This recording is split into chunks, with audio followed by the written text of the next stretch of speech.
Olá, pessoal. Então, vamos continuar o nosso assunto aqui falando de gravimetria.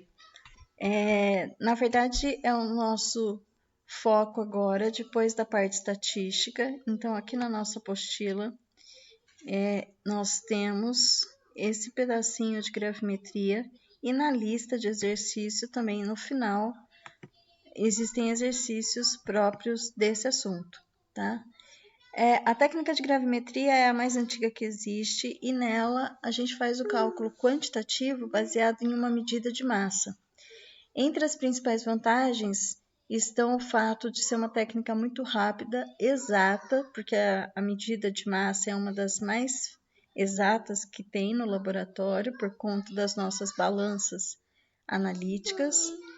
É uma técnica seletiva, porque se a gente fizer a parte da precipitação do nosso elemento em solução de uma forma adequada, vai precipitar somente o elemento que é de interesse.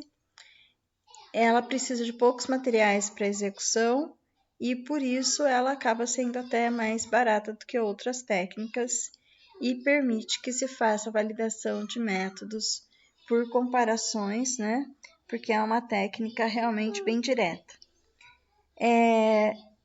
Na gravimetria, a gente pode ter 4 tipos diferentes de técnicas.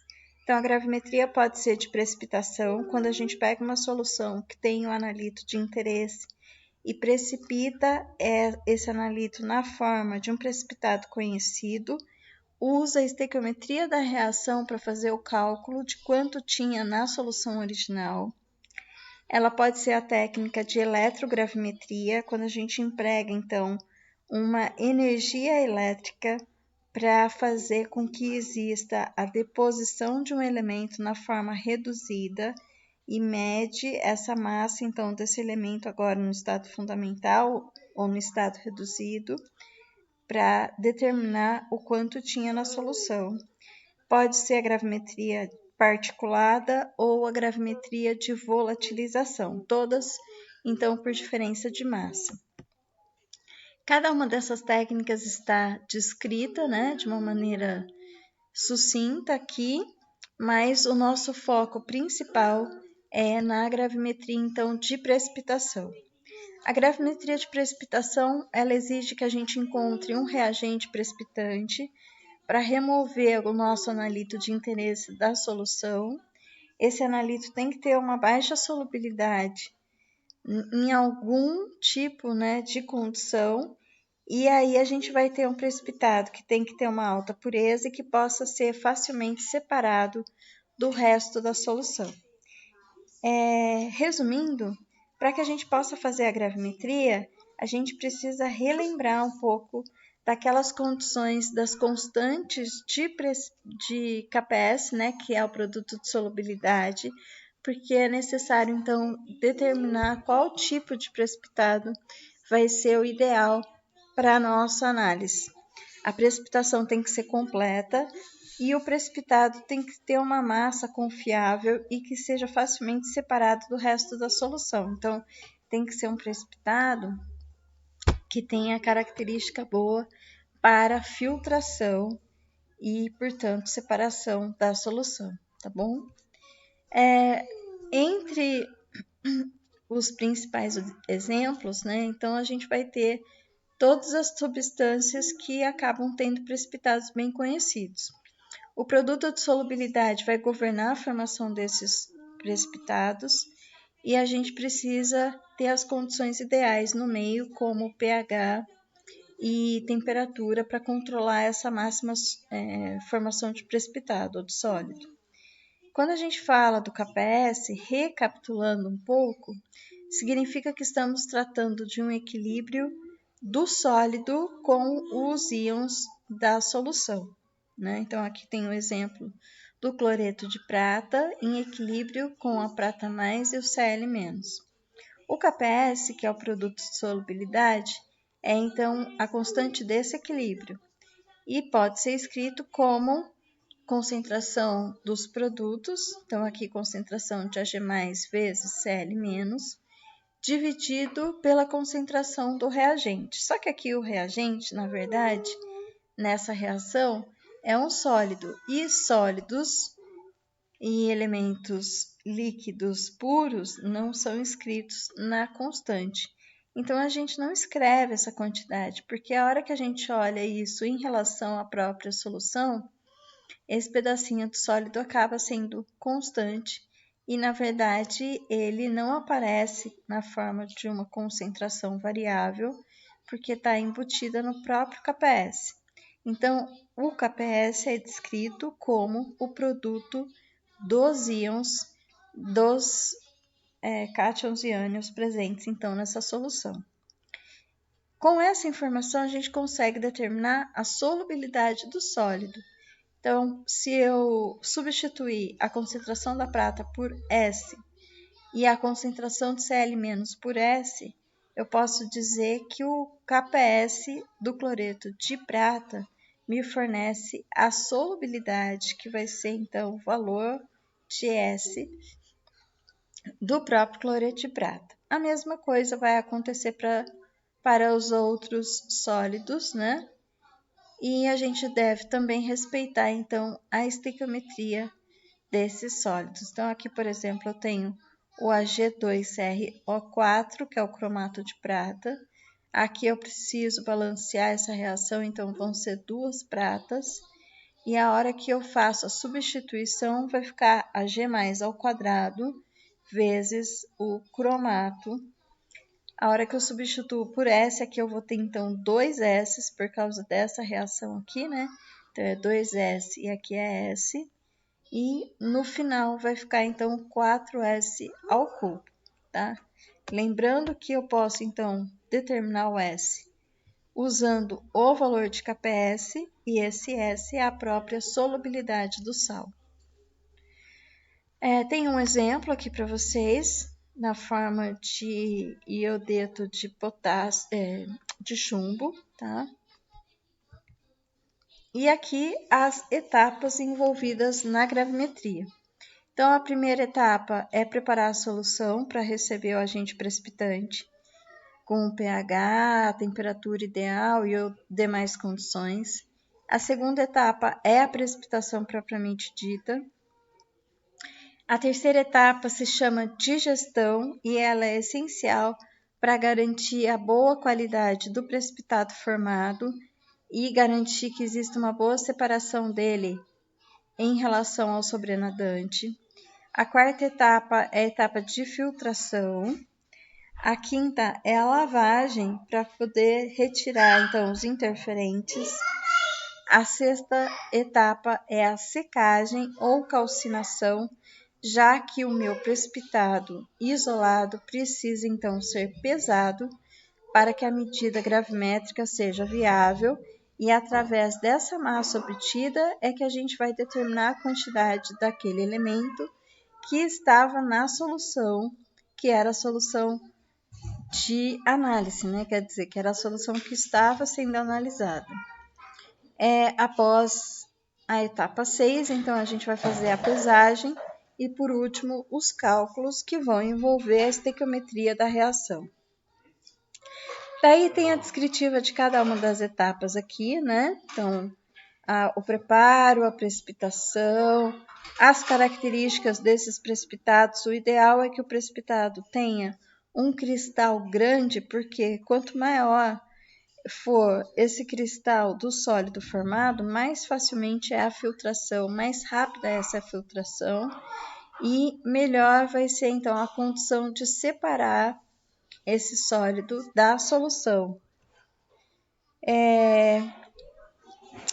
E existe uma condição para melhoria da separação em si, que é governada pela quantidade ou pela concentração, né, dos íons que eu vou ter na minha solução.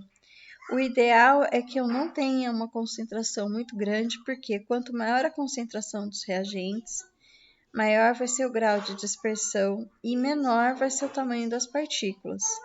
E eu acabei de dizer que eu preciso de partículas maiores para serem mais facilmente filtradas. Quanto maior a supersaturação relativa, mais os cristais vão ser pequenininhos e então vão existir muitos cristais, mas de tamanho pequeno, que vai dificultar a nossa separação. Então, a gente consegue perceber que uma situação que é favorecida é a precipitação que ocorre em soluções diluídas. Bom, a precipitação ela pode ser homogênea ou heterogênea. Na precipitação homogênea, a gente imagina uma única fase, e na heterogênea, a gente tem então uma precipitação que vai ter duas fases. Na homogênea, o reagente ou o agente precipitante ele pode ser gerado na própria solução. E isso vai facilitar a pureza do nosso sólido. Então, aqui a gente tem os dois exemplos, né? Uma situação que gera a precipitação homogênea pode ser aqui o exemplo da ureia. Então, a gente vai ter a ureia em uma condição especial que vai liberar amônio e que vai ser então o nosso reagente precipitante. Aqui a tioacetamida também é um outro exemplo para gerar os íons sulfetos, que também vão ser utilizados na precipitação de alguns tipos de cátions, tá bom? Bom, a digestão ela vai ser então a digestão é uma etapa essencial na gravimetria, porque é a partir dela que a gente vai garantir que o precipitado fique maior e facilite, então, a pureza do sólido que vai ser separado da solução, tá bom? Depois disso, então, a gente tem que garantir que também esse precipitado não oclua outros tipos de íons dentro do sólido formado e que não tenha em sua camada a absorção de outros íons ou de impurezas que podem prejudicar a nossa análise. Então, um pouquinho de estrutura desses precipitados precisa ser conhecida e as principais características, então, de pureza de sólidos seriam essas, né? A oclusão de íons, a absorção de impurezas da própria solução e, após a precipitação, a gente também pode ter uma coprecipitação, né? Que vai interferir nessa pureza. Tem alguns detalhes sobre a lavagem, sobre a filtração, sobre a secagem. Então, tudo isso está descrito, e aí a gente tem um exemplo aqui para começar a trabalhar um pouco com os cálculos. Aqui nesse exemplo, o minério, que vai conter, então, Fe3O4, foi analisado, dissolvendo-se 1,5419 gramas da amostra. Então, eu tinha uma amostra, na verdade, sólida, que foi digerida, né, primeiro com HCl, e aí eu tenho uma solução com uma mistura de ferro 2+, e ferro 3+. O ferro 2+ foi oxidado, então eu tive aqui a formação de um precipitado, que é de hidróxido de ferro 3, e esse precipitado pode ser filtrado e lavado, calcinado, para que se determinasse a massa. Então, agora o ferro que antes estava no nosso minério se encontra na forma de um sólido conhecido e que foi tratado para que essa massa representasse, então, uma quantidade pura do ferro. Eu quero saber a porcentagem do óxido no minério original e, portanto, eu preciso das estequiometrias. O que acontece é que eu tenho uma proporção, então, de 3 mols de ferro nesse óxido original em relação a 2 mols de ferro no Fe2O3. A massa molar de cada um deles foi calculado, então tá aqui, né, a massa molar teórica mesmo, né, claro.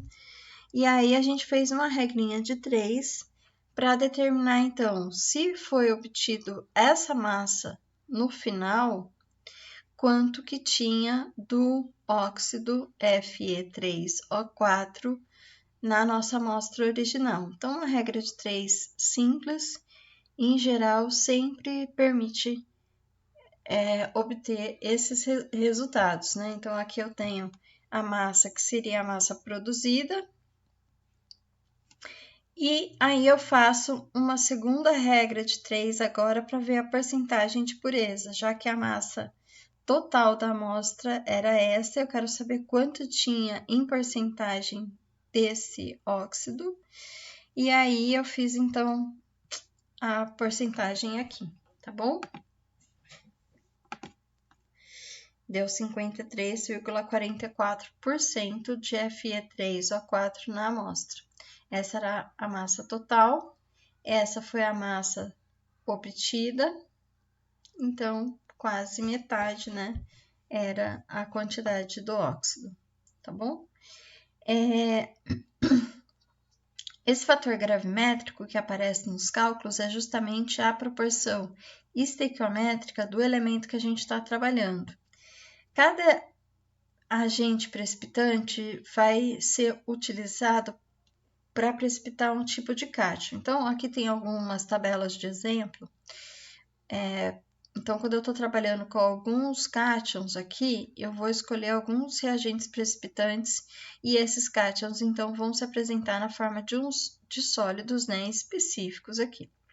Algumas vezes, eles vão ser ainda convertidos por aquecimento em outros óxidos ou em outros sais, e são esses que vão ser pesados. Por exemplo, o oxalato de cálcio vai ser formado na solução, vai ser separado como precipitado formado para caracterizar o cálcio presente, mas o que vai ser analisado por pesagem na gravimetria em si vai ser o carbonato de cálcio ou o óxido de cálcio, por conta do aquecimento que eu vou fazer nesse sólido aqui original.